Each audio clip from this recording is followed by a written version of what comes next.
Viewers, good day and welcome to this exclusive interview with me, Umar Isa Dandago, and my guest today is Professor Allan Lichtman from American University in Washington, D.C., and he joins me right now from Maryland, just outside of Washington, D.C. Thank you very much indeed, Professor, for joining me on Global Arena. My pleasure.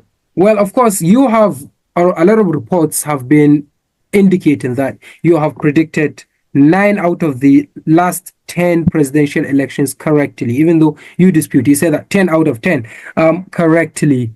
How have you come about predicting those and sort of correctly? Sure. I would say 10 out of 10 because in 2000, the wrong person was elected president when Bush won Florida by 537 votes. Based on the intent of the voter, as many studies have shown, Al Gore should have won Florida in the election. But let's not litigate that. The way the system works is I don't look at the pundits who have no scientific basis for their opinions. I don't look at the polls, which are snapshots and abused as predictors, as we saw the pundits so wrong and the pollsters so wrong in 2016. I have a unique system which is based upon the insight about how American presidential elections really work as votes up or down on the strength and performance of the White House party. Imagine that. It's governing, not campaigning, that counts. And I have 13 integral parameters that look at that.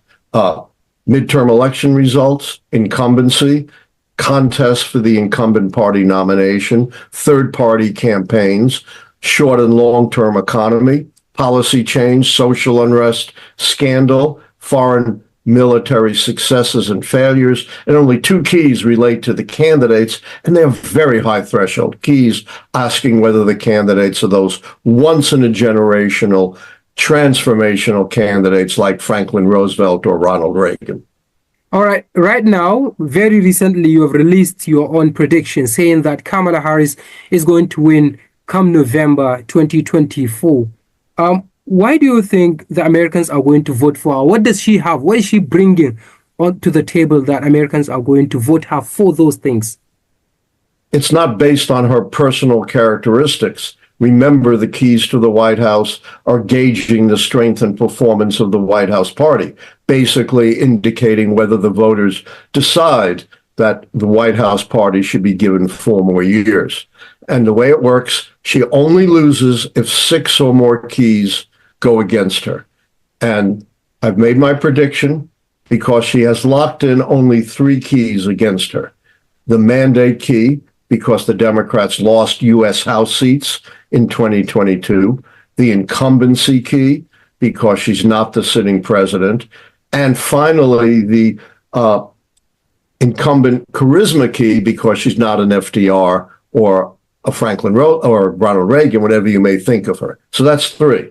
And there are 2 shaky keys, the 2 foreign military failure and success keys, which are shaky because there are 2 wars raging in the Middle East and in Ukraine, and you never know what's going to happen with wars. So I've split the keys, said, the horrible humanitarian crisis in Gaza is a failure, but Biden and Biden alone putting together the coalition that stopped Putin from quickly conquering Ukraine or even conquering Ukraine at all, and then going after NATO is a success. So that's 4 keys down.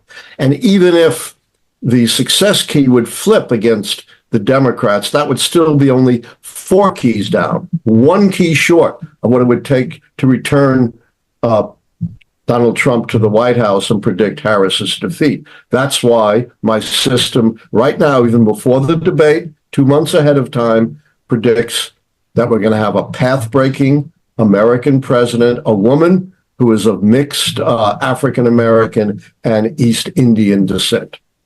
All right. Very important. In 2016, most of the opinion polls and pundits and everyone was thinking that Hillary Clinton was going to win, was going to become the first female president of the United States of America. Suddenly, Donald Trump was elected and he won, not by the popular votes, but then he won the Electoral College. Virtually alone in predicting Donald Trump's victory, which did not make me very popular in 90% plus Democratic Washington, D.C., where I teach. My predictions are totally nonpartisan. I've predicted the two most conservative presidents of our time, Reagan and Trump, and I've predicted liberals as well, like Obama and Harris. Yeah, definitely. Very important. I want you briefly, before we go, to explain to our viewers in Nigeria how the system of Electoral College works. Because some people in Nigeria are thinking that Electoral College is a group of people, and other people are saying that no, it's a system.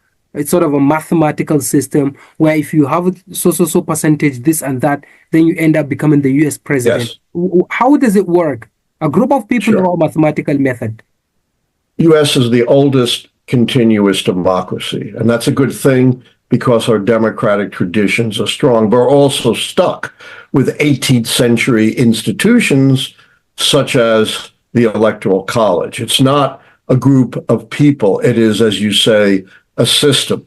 Electors are selected from each state equal to the number of senators, which is 2, and then the number of representatives, which could range from 1 in a very small state to dozens in a big state like California.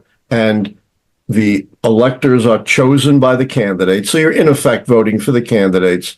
And then they get together and they vote. They don't get together. They submit votes for their chosen candidate. And to win the presidency, the winning candidate must achieve a majority of the Electoral College vote. The popular vote doesn't matter. In fact, since 1992, the Republicans have won the popular vote only once in 30 years in 2004. So it's the electoral vote that counts, kind of a hangover from the 18th century, although most people would prefer a popular vote, but that would require a constitutional amendment, which is not going to happen. Thank you very much indeed, Professor Allan Lichtman, for speaking to me. What can you say about this interview and your viewers in Nigeria? I think this was an excellent interview. You asked the right questions. I think I explained to the people of Nigeria, to your viewers, how my system works, why I predict Harris, and how successful my prediction has been for 40 years.